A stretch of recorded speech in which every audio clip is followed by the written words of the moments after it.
And good morning, everybody. Thank you for showing up to the Saturday Morning Mastermind. Glad to be here with my friends Lori and Catherine to discuss the book The Big Leap by Gay Hendricks. Today we are on page 179. I'll kind of do a little follow-up, I've been told, in regards to the Einstein time and the discussion of last week. And I think the title on page 179, I believe that is How to Begin. But before we begin, let me give everyone a chance to introduce themselves. Good morning, I'm Lori Emmons in Denver. It's turning springtime, yay! Yay, and the elevator works, double bonus. Hi, this is Katherine Clement, and I'm the reader, and I'm just going to remind everybody kind of what we're doing here. So last week we were talking about living in Einstein time, and the thing that makes Einstein time different is that it's mutable. You can speed it up or slow it down, and you don't necessarily do it intentionally, but it's more in the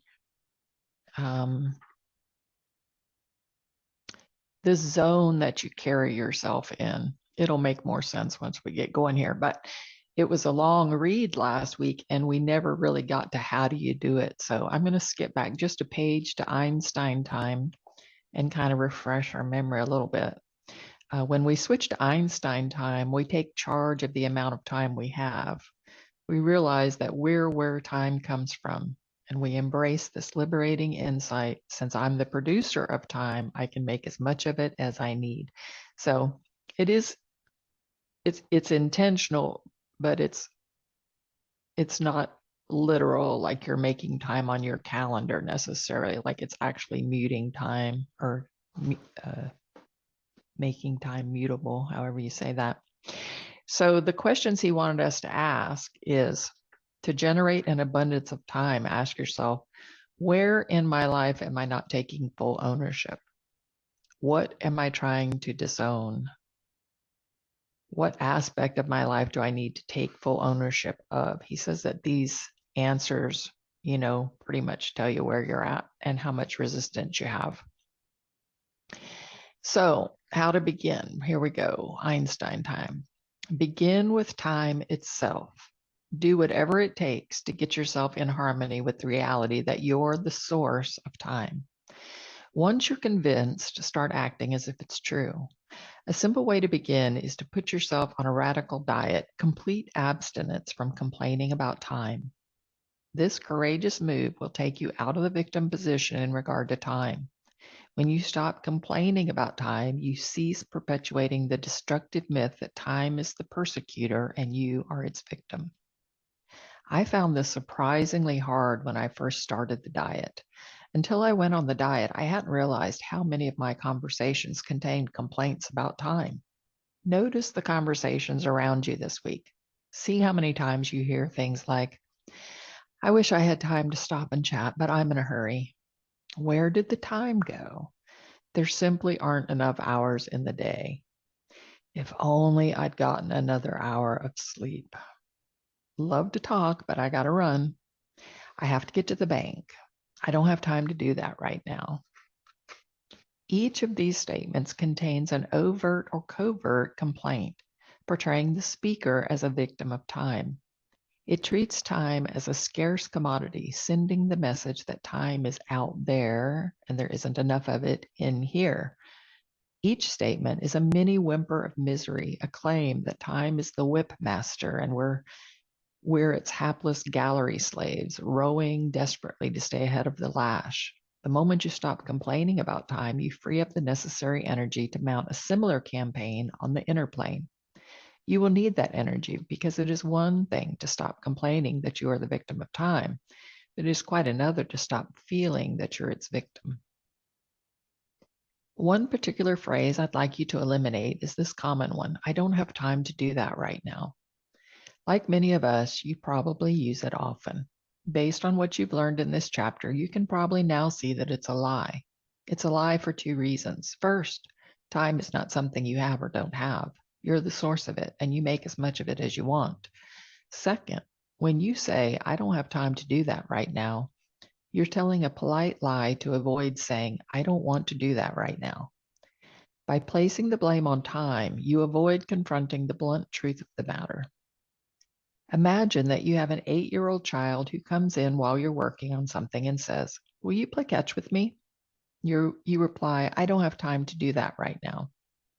Imagine, though, that the child comes in and says, I just stepped on a nail and my foot is bleeding. Can you help me? You probably wouldn't say, I don't have time to do that right now. In actuality, you have exactly the same amount of time as when you use the excuse of lack of time to avoid playing catch. The truth of the matter is that you didn't want to play catch, and you do want to stop the bleeding. By using time as the culprit, you place yourself in the victim position once again. You did it to be polite. By the way, I'm not advocating that you be blunt with anyone, especially 8-year-old children. I'm advocating that you stop using time or lack of time as an excuse. It's just as polite to say to your child, I want to finish what I'm working on before I play catch, rather than claiming to be the victim of time. The sensation of time pressure. Notice what time pressure feels like in your body. Think of it as another sensation like hunger. We usually register hunger as gnawing, unpleasant contractions in the middle of the front of our bodies. What does time pressure feel like in your body? What does being in a hurry feel like? What does the sluggish side of the time continuum, the sensation most people call boredom, feel like to you? In me, the pressure of being in a hurry feels like pressure between my spine and my heart pushing toward the front of my chest. Your sensation might be different, or it might be similar to mine. When I tune into time pressure, I also feel neck tension and the sensation that I'm pushing slightly forward with my head. That's me in a hurry. The other end of the continuum, boredom, feels like a deadened, shadowy darkness in the front of my chest, running from my collarbone down to my navel. As I tune into those sensations right this moment, I realize that I much prefer being in a hurry to being bored. If I had to pick one, there'd be no choice. It occurs to me that I've organized much of my life to avoid the possibility of being bored. As I tune in to the being in a hurry feeling in my body, I feel the surge of another awareness. I realize it's not being in a hurry that is the real source of the feeling. It's the feeling of creative ferment happening inside me. I love the slightly chaotic inner feeling of having a bunch of interesting things to find out, of asking big questions and waiting for answers to appear, of not quite having figured out things I'm passionately interested in. That's when I feel most alive, and I like having that feeling of aliveness all the time. As a result, I can remember only one instance of being bored in the past 30 years. My instance of boredom came about because I decided to retire when I was 50. I saw myself going on leisurely beach strolls with my wife, writing the occasional haiku, living off book royalties, and tugging thoughtfully at the beard I had always intended to grow. My wife vividly remembers my retirement too, because she still talks about it as the longest 3 weeks of her life. I turned out to be an utter failure at retirement. I took plenty of leisurely strolls with Katherine, and I think I even wrote a haiku or two. One day in the 3rd week of my retirement, I was out on a beach walk when an unexpected thought crept into my mind. I'm bored. It wasn't that I missed being in a hurry. I just realized that my very nature is saturated with an urge to be creating something all the time, and preferably 3 or 4 things at the same time. That's when I feel most alive. So I said farewell to retirement and have been happily in ferment ever since. After seeing the powerful results of my no complaints about time diet, I started inviting my clients to put themselves on it. They harvested remarkable results too. Here are some of the benefits they told me about. We found ourselves getting more things done without feeling rushed. We ended the workday feeling less fatigued. We suddenly had time to carry out leisurely conversations that we would have cut short in times past. One of my clients, an executive in a talent agency, gave a particularly good example of the changes he experienced.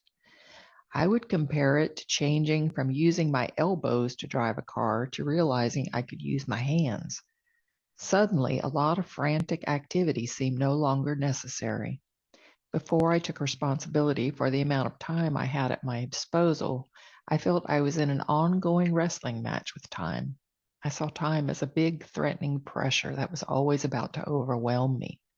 When I learned the real truth, that I'm the source of both the time and the pressure, it was like a huge weight lifted off of me.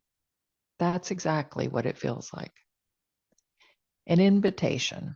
At this point, it would be traditional for me to say something like, take plenty of time to master these principles. However, since you are the source of time, we will amend that to make plenty of time to master these principles. The original insight that we are the source of time, that time's not a pressure from outside, that we can make as much as we need, takes only a split second to comprehend. However, it takes a lot of practice to integrate that insight into the practicalities of our lives. The main thing it takes is keen attention. Be on the lookout constantly for complaints about time that come out of your mouth or go through your mind. As you spot them and eliminate them one by one, you will grow steadily less busy while getting a great deal more done. Now, I'll step aside and let you take charge. I've told you everything I know about Einstein time, and you have everything you need to know to implement it. Let the good times roll. Well, shall I continue, or are we going to chew on that? Wow, that was pretty good. I think we could just discuss that if you like. Okay, that way we can start a new chapter next week. Yeah, yeah. I find it very interesting that the concept of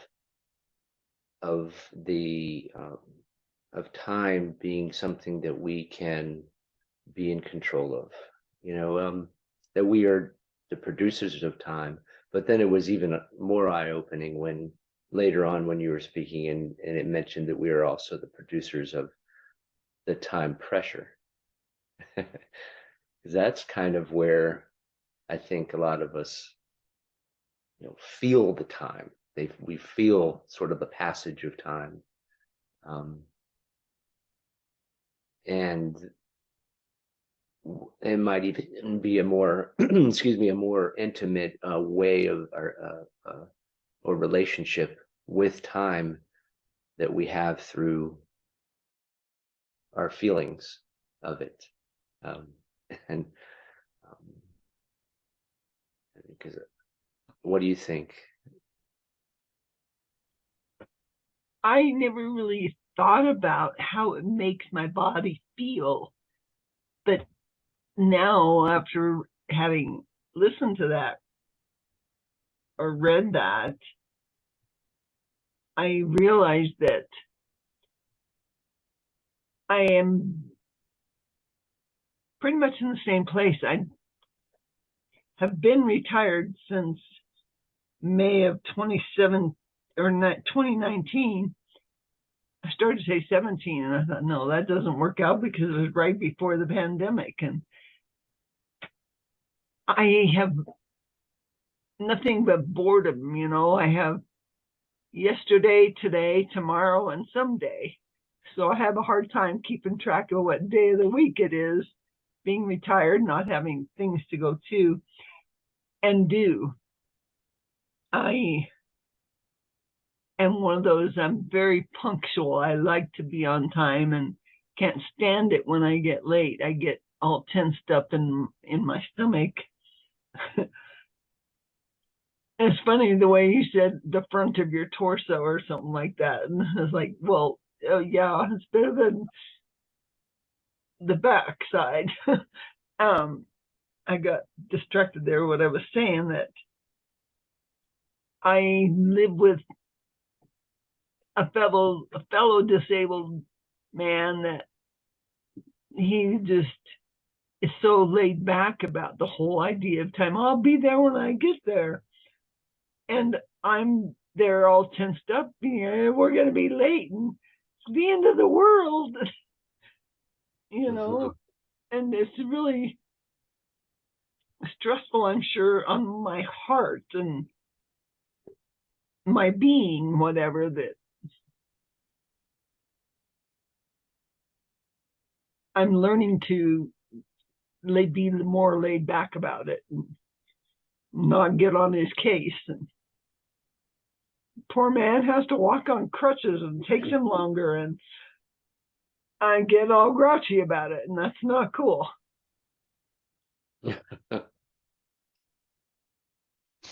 Wheelchairs are faster.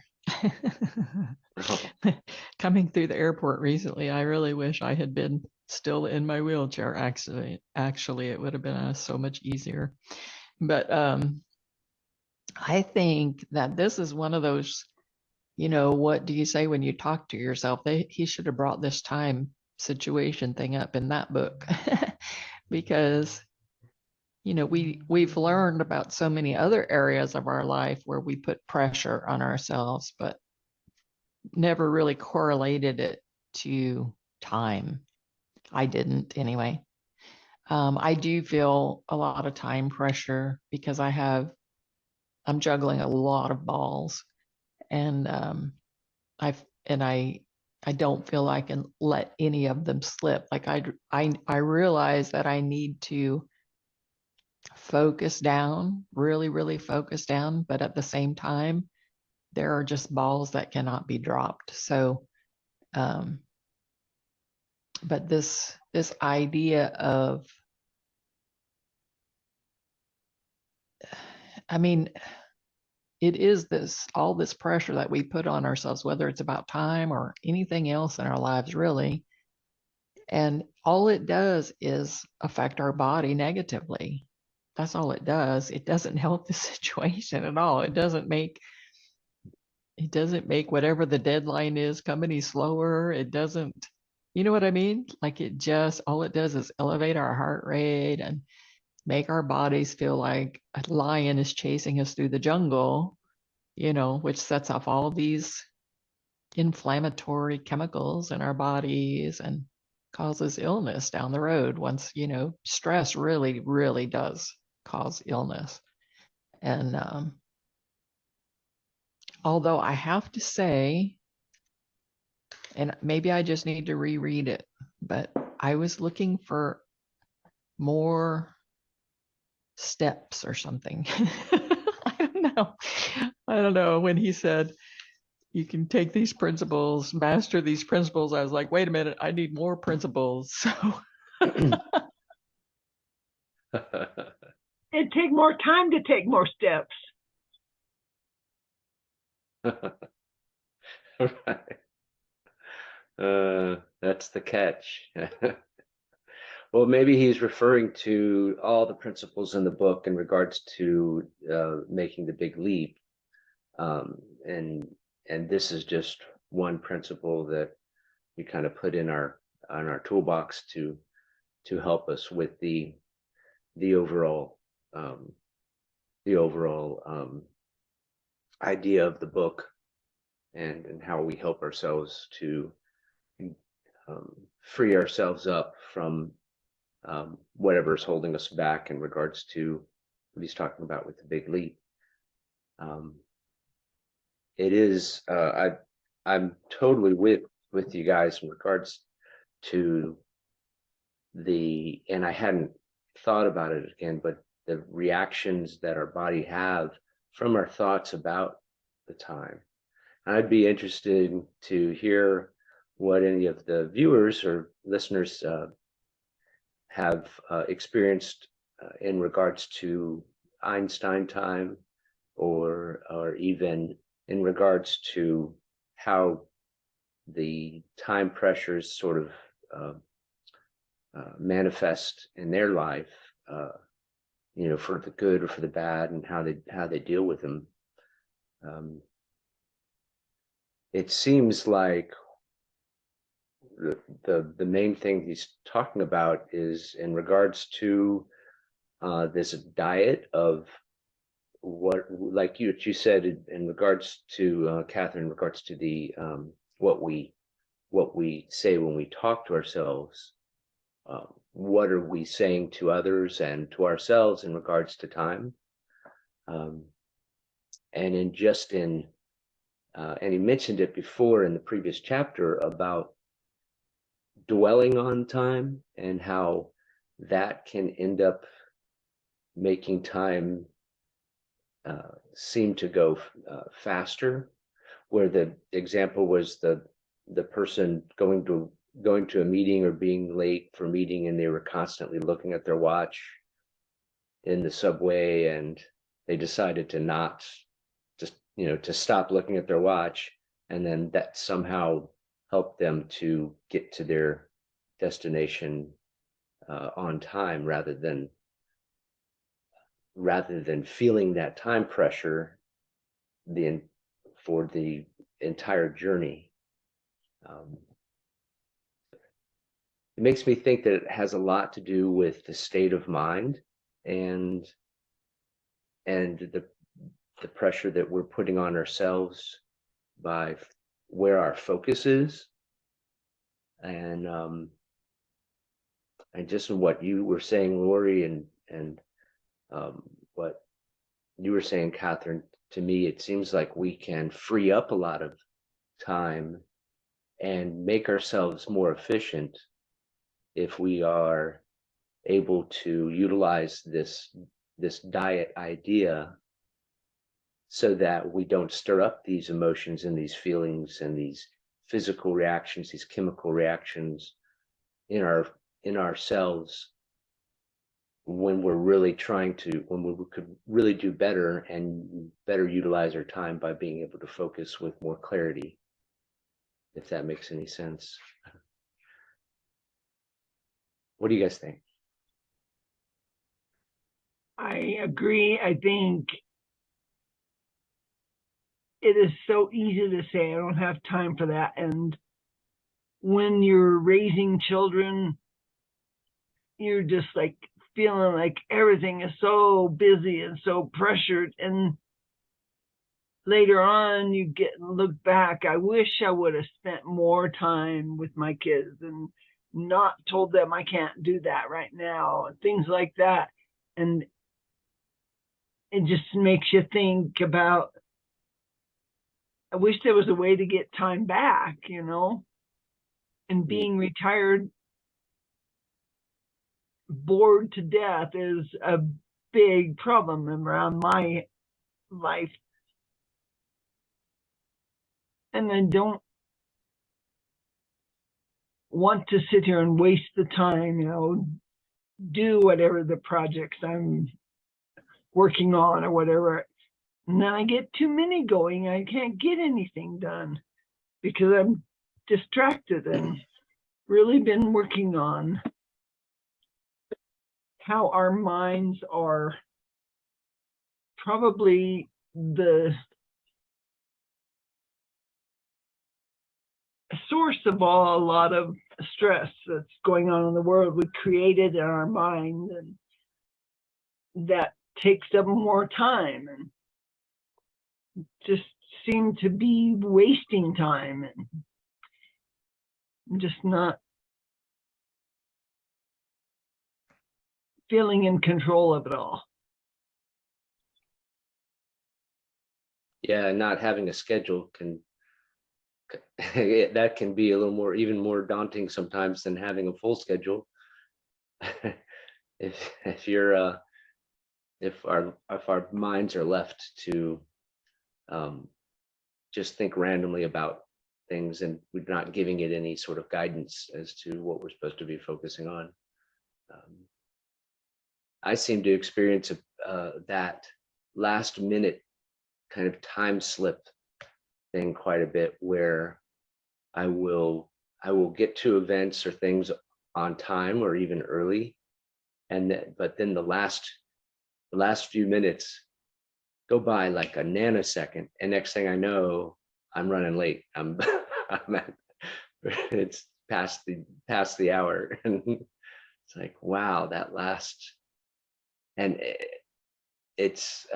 so in some ways I sort of get the opposite effect of what Kay Hendricks is speaking about, and that if I am focused on time, if I'm looking at the clock, time slows down.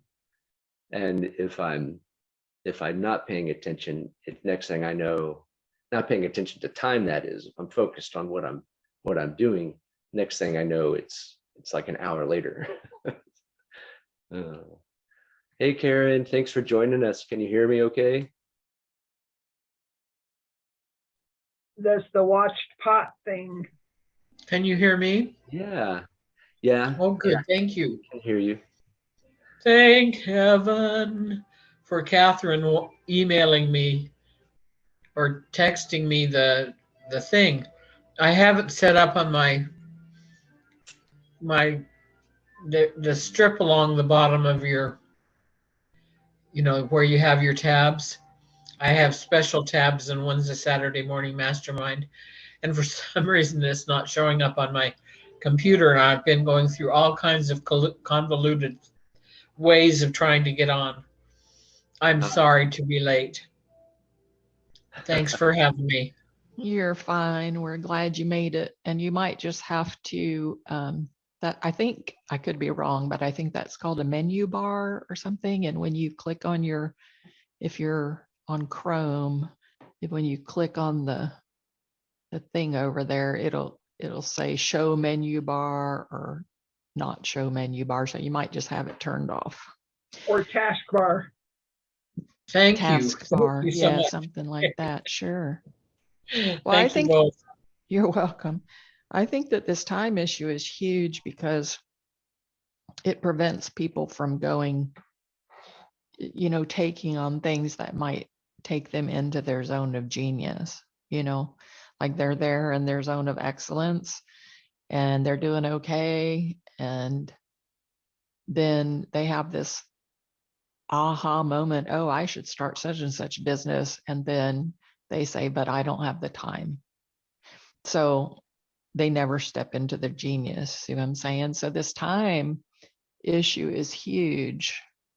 And it's just another place where we kind of abuse ourselves and don't even realize it.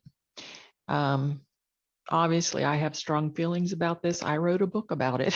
So it's a kid's book, but it's, this is what it talks about is time and not making time with your kids and stuff, and thinking that other people are, it's convoluted, humans.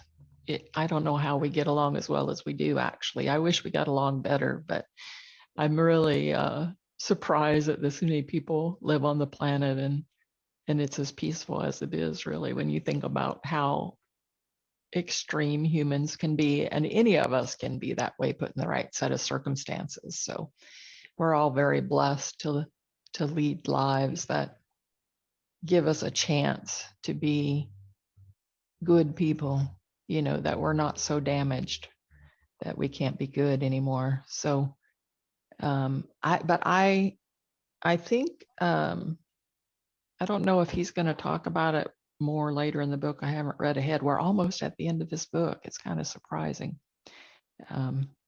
We kind of went into Einstein time on this book, didn't we? Like all of a sudden we're at the end. But I hope that, he kind of pulls it all together in the last chapter. I'm kind of looking forward to that, and we'll see what he has to say, because I know that people struggle with these things. I just got kind of slammed with the biggest project that I will ever take on, should I choose to take it on. And at this point, it's almost a no choice kind of a situation. Like I'm just completely, I can envision it and I can leave it in the universe's hands to kind of pull together all of the elements that it's going to take to make that work, you know. I know that it's going to take a lot of people to do it, bringing a lot of people together. And so that's always a good thing, because I was watching this video last night about what makes a good life. It's a book as well, but I watched the 15-minute video about it to save from reading the book. Lazy. I wanted to make more time. And basically it's, you know, they did this huge long study of these men. Unfortunately, they only studied men until kind of towards the end there, but still, at least they did this study from the time that these men were, some of them were young boys, some of them were teenagers, and then all the way through their lives. I mean, it's almost unheard of for people to stick with a study that long, but they actually still have people in this study that are in their 90s now. And what they looked at throughout their whole life, and they tested everything about them, and they were just under the microscope their whole life. And they tried to discover what makes a good, happy, fulfilling life. And come to find out, it had, of course, nothing to do with money or success or fame. In fact, those things often brought unhappiness. What brought the most happy life was relationships with others. So I just have to believe that because this project is going to take relationship with so many others, that it will be blessed and it will come about. But it will be, you know, a huge challenge and I mean, if it comes together, it will save lives like no other. So it's one of those things that most people would just say, what in the hell are you talking about? We can't do that. But I'm not one of those kind of people. Oh, wow. Sounds like a great project. Thank goodness for that. The problem is they didn't include women in there because women have so much more time. We get so much more done, take care of the house and the kids and the shopping, and there's just a lot of time. There's a lot of time. That's a great way to look at it. My mom will attest that she can slow down time when she needs to. She's a total believer in that. That somehow she's able to get it all done, and time just stops for her. And you know, God bless her. She's a hard worker. She's able to focus too, and I think a lot of that just comes from having a clarity of what you need to do. But this idea that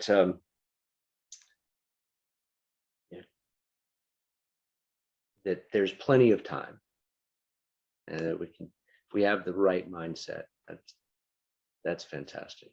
And I certainly hope, Katherine, that you're able to delegate the time, or find the time, make the time for your project. It sounds terrific. Thank you. You know, I think that social media is really ruining us, and I say this because I do a little bit of work on Facebook, and I notice that people have such short attention spans. Oh my God. Like, these shorts have just ruined everybody. Like this person, I see people complaining about, oh, this video is so long, I don't have the time. And it's like a 3-minute video, you guys. And I'm like, seriously, you wouldn't spend 3 minutes to possibly change your entire life? You've got to be kidding me. Are people really that time constrained, but then they have time to repeatedly complain under the video about how long it is, but they don't have time to listen to the video, but they have time to complain about not having the time. You know what I'm saying? And that's what I Oh find my with gosh. myself. I say to myself, oh, I don't have time to do that. If I just shut up and do it, it would be done. Mm-hmm. Yeah, that's a great point. It does seem like I'll spend more time trying to put together a response to something, to a post or something, than it seems that it's taken me to view a short or an image or laugh at a meme or something. And next thing you know, I'm focused on on writing that post, and it's 30 minutes later. I'm like, oh gosh. And that I kind of agree with you that it's social media has, and really the internet, and we were having, even before the internet, we had everyone vying for our attention, all of the networks, the news networks, the fast food companies, the everyone, with the smells that they're pumping out of the restaurants, to the billboards and the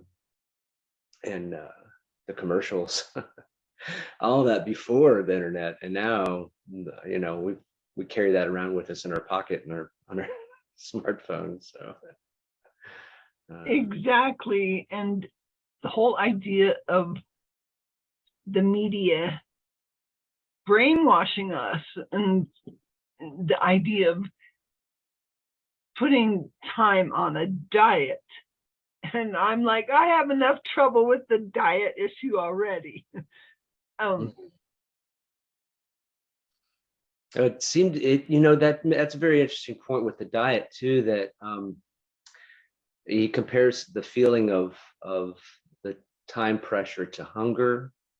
And I noticed, I thought it was interesting when he talked about our nature, what your nature is, or his nature was to have a lot of things going on, and kind of needed that. And that's where he felt alive.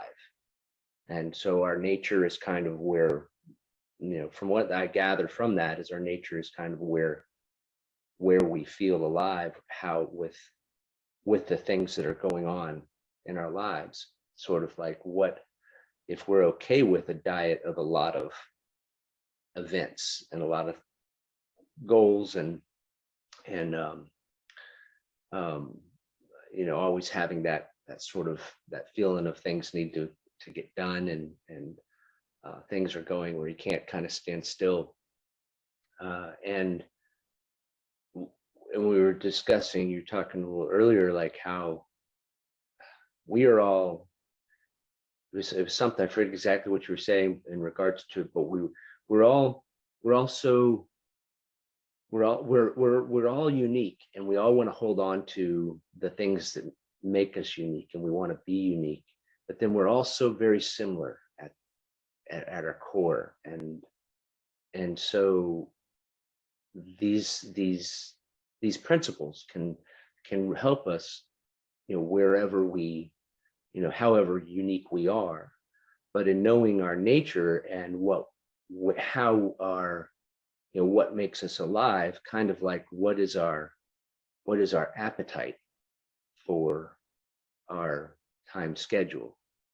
And then if we know what that appetite is, then we can kind of manage the hunger and fulfill our diet in the best way, so that we can have the most enjoyment in our lives, I think. It creates so much competition instead of creation. We are competing with, well, my uniqueness is better than yours, and I have all this stuff going on, and don't know what is real and what's been manufactured or created or whatever, and what's behind it. What's the motivation? Is it making so much money that it's a negative effect or negative results on the society and yourself? It's just too much competition.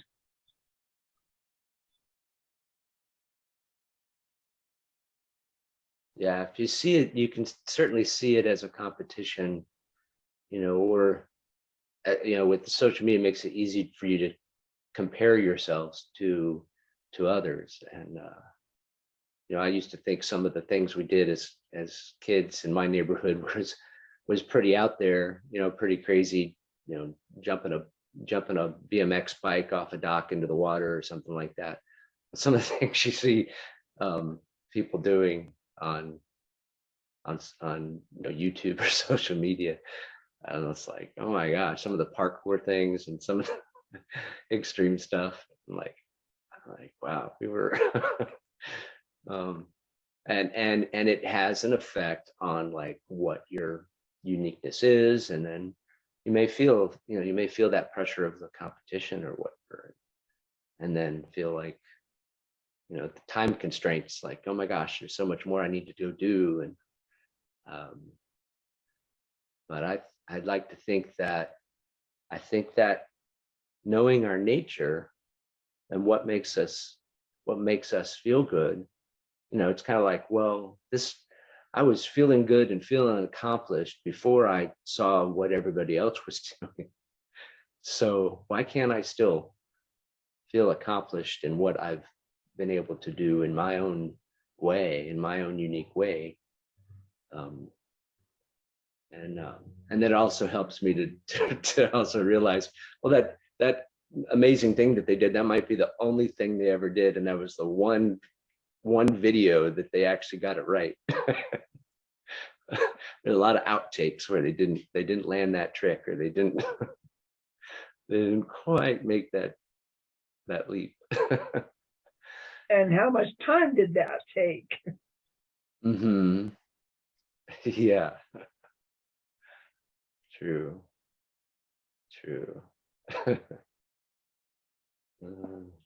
Karen, have you had episodes of Einstein time where you were able to speed up or slow down time, or time felt like it was I know you have had experiences with time feeling like it was lasting forever when they kidnapped you.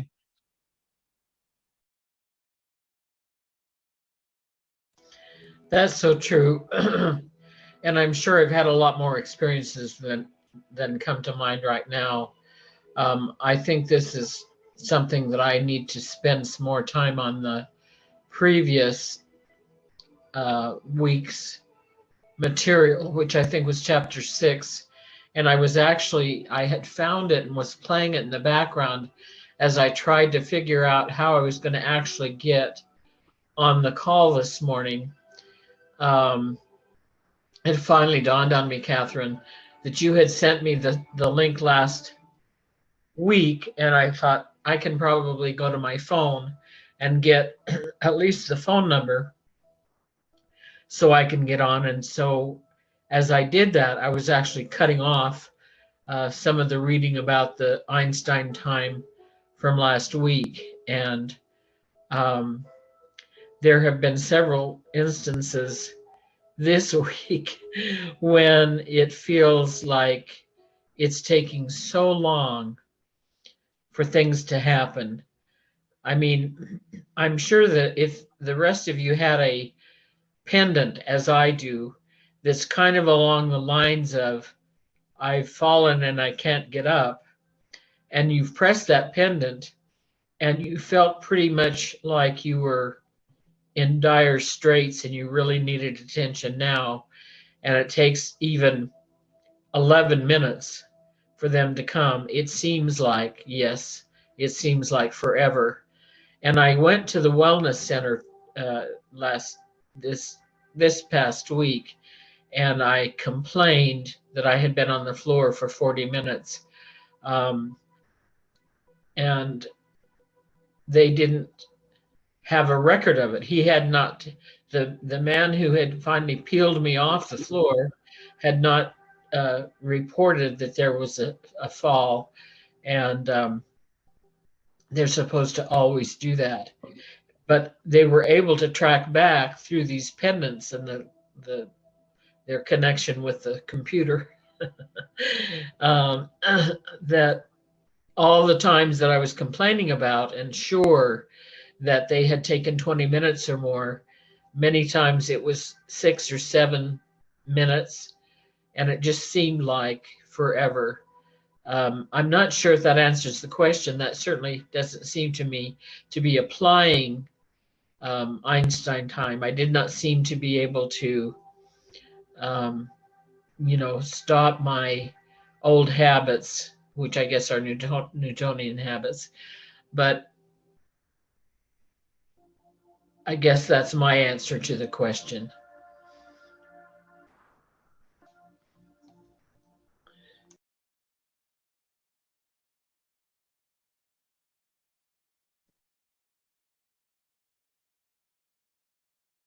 Yeah, when we are, gosh, when we're in need, when we have nothing else to focus on but the time, it can certainly go. For me, can go really slowly. So when he says earlier in the chapter about focusing on time, to make it slow down, it sort of threw me a little bit. But it seems that it's not always just about the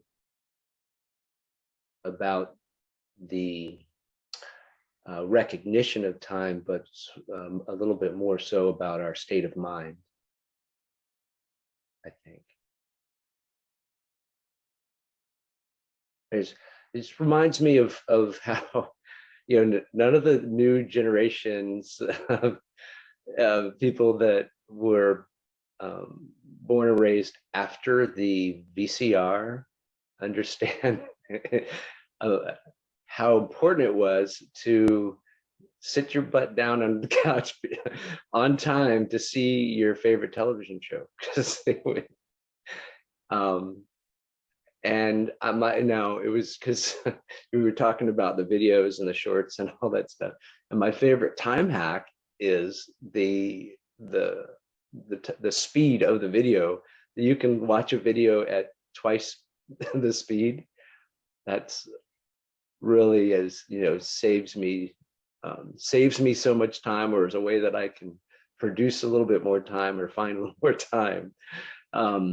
And I highly encourage everyone that is viewing to subscribe to our channel and look at the previous chapters of this book, and you can view them at whatever speed is okay with you. Normally I start with like 1.5 speed, and then I can slowly move up to 2 depending on what the tempo is. But that has been super helpful to me. And even if you're only able to listen to the wonderful readings that Katherine has done for us, you will get a great refresher and in regards to what this author is trying to teach us. And it depends on the topic as well as the tempo. Depending on what type of learner you are, I can't speed it up and keep track of it and have my brain make sense of it. Yeah, it depends on the day for me, like how staticky my brain is. Sometimes I can do it, sometimes I can't. Most of the time I have the sound turned off and I'm reading captions, because for whatever reason I just I think, I don't know if it's the pain or the medication for the pain, but one of them, like just certain sounds, or maybe the tone of somebody's voice is just like really annoying to me. I don't know how else to say it. Like Like there's this one person that I really love the stuff that she puts out. She puts out a lot of really helpful videos, but just like she's really friendly and helpful and everything, but she's so like over the top energy kind of, you know what I mean? Like it just annoys me, but I love her videos and I love her content. So I just mute it and watch and read the captions to get the information. And, you know, I mean, you just kind of find your way through. I know that one of the reasons why I'm involved in so many different things is because I distract myself from the pain, because when I focus on the pain that I'm in, time slows down like to where 1 minute feels like 3 days. I mean, you just you can't focus on that. So that's one of the reasons why I have a lot of things going, and Mhm. and it helps. Now I'm not a scheduler. That's my problem. That's a huge problem for me, having multiple things going and not being someone who likes to go by a schedule. it makes Mm. it makes for some challenges. But you know, it's funny. Like I get so many what I would call reminders throughout the day that everything is exactly on time as it's supposed to be, because I'll look at the clock and it'll be 11:11 or it'll be 4:44 or you know, just these little constant little signs that I get several times a day that just says you're good, keep going, everything's flowing, stay in the flow, just chill, you know, you're doing good. I love those angel numbers showing up, especially 11:11. And it happens to me all the time too. I thought, wow, what's going on? Why 2 or 3 times a day I'll look, just happen to glance at the clock. Oh, it's 11:11 or 2:22.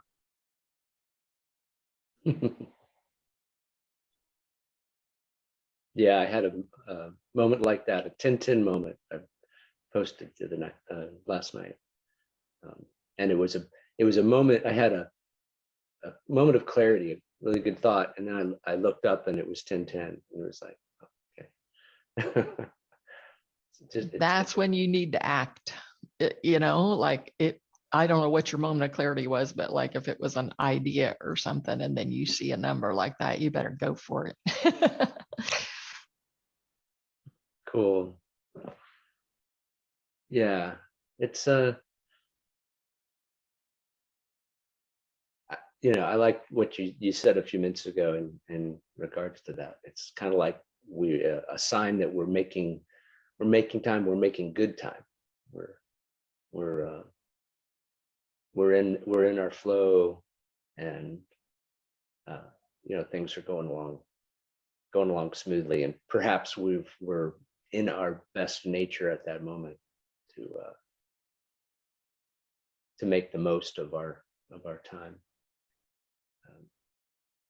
That you reminded me of, you're saying you're a scheduler, reminded me of the day planners, the day runners that were so popular back in the 80s and 90s. And I think you mentioned it before about how when you could see your day on a planner, and then you see like all this time that you should have,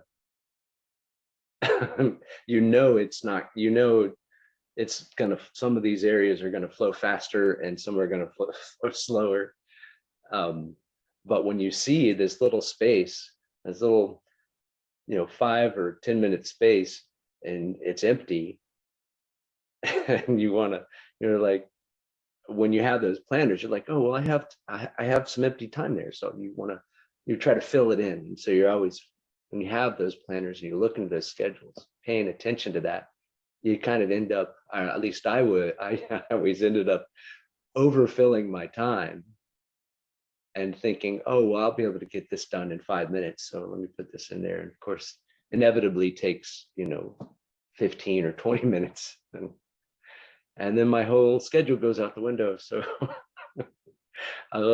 I think you mentioned it. That, I would very frequently have multiple planners that were really never used. It gets the first few weeks planned out, and then nothing. So What a waste of paper that is. Oh, I am always been a list maker, and now that I can't write, I have to depend on my brain, and that causes a lot of stress. Oh, yeah. Yeah, we should not be made to depend on our brains. Oh, what was I just about to say? I know we're at the top of the hour. Oh, I just want to say that, there's lots of, for people, we're not talking about Einstein time here. That's a whole different thing. But if you are looking for time hacks, like there are a lot of time hacks out there. If you go to YouTube or just Google time hacks, like people have found ways to do things more time efficiently. One of the things that I heard recently that it made a lot of sense to me is that, we're all very unique individuals. We have different circadian rhythms. Like some of us sleep at night, some sleep during the day, and some people wake up super energized and other people wake up like super groggy and takes them 2 hours before they really feel awake or whatever. And so you need to look at yourself, look at your natural rhythms, figure out your most productive hour of the day. What hour of the day do you consistently feel like at your best? Maybe it's 3 o'clock in the afternoon, or maybe that's the time you need a nap. Who knows, but each person's different. So find your hour. And then that's when you step into this Einstein time, and you will magically get projects done. Write down 3 things you want to do during that power hour, or whatever you want to call it, to 3 things that can advance whatever you need to advance. Maybe it's business related, maybe it's school, maybe it's whatever it is, cleaning out the garage. But, you just put 3 things down to do during that hour. And you get, or if it's one thing that's going to take a long time, you got to just do one thing, guys. You don't want to put the time pressure on yourself, but you'll find that you'll get those difficult projects done easier during that time when you're at your most productive, is the point, is that I'm trying to get to in a very long-winded way. I hope you guys have an awesome week. That is some great advice. That is some absolutely great advice. Thank you so much, Catherine. And, does anyone else have some final thoughts? Just a funny thing that all these apps, to be able to watch TV, which I don't like to do much, that it takes so much longer to get it streaming on the app and then get it to your TV in. Used to be, the kid gets up and changes the channel, and you got to have a degree to even do that anymore. But thank you all so much. Great reading. And yeah, that's Thank great. you. I love your perspectives, Lori. Yes, thank you, Catherine. Any final thought, Karen? I'm sorry, I didn't catch all that question. You have a final thoughts about or an experience with Einstein time, or a time hack, or anything? Well, I don't know that I can answer any of those questions directly, but I have picked up on some things in the conversation here that I hadn't recognized that I was wrestling with. And one is pain. I remember all these quotes that we get into about pain, about how, um, when you have pain, this, and when you don't have pain, that. And um, I never really recognized until this winter, where it's been a constant factor in my life, that pain enters in to the focus that one can have on any particular period of time. You might have set aside time to watch a 90-minute training on YouTube or something, and felt like, you've got your notepads out and you're all set. You've got your whatever you're going to do with your earbuds or anything else. And you anticipate gaining a lot from the 90 minutes, only to find out that, for me, a lot of times I'm rocking off my butt. I'm just constantly moving, trying to keep my lower back and my buttocks from overtaking every molecule of my brain, it feels like.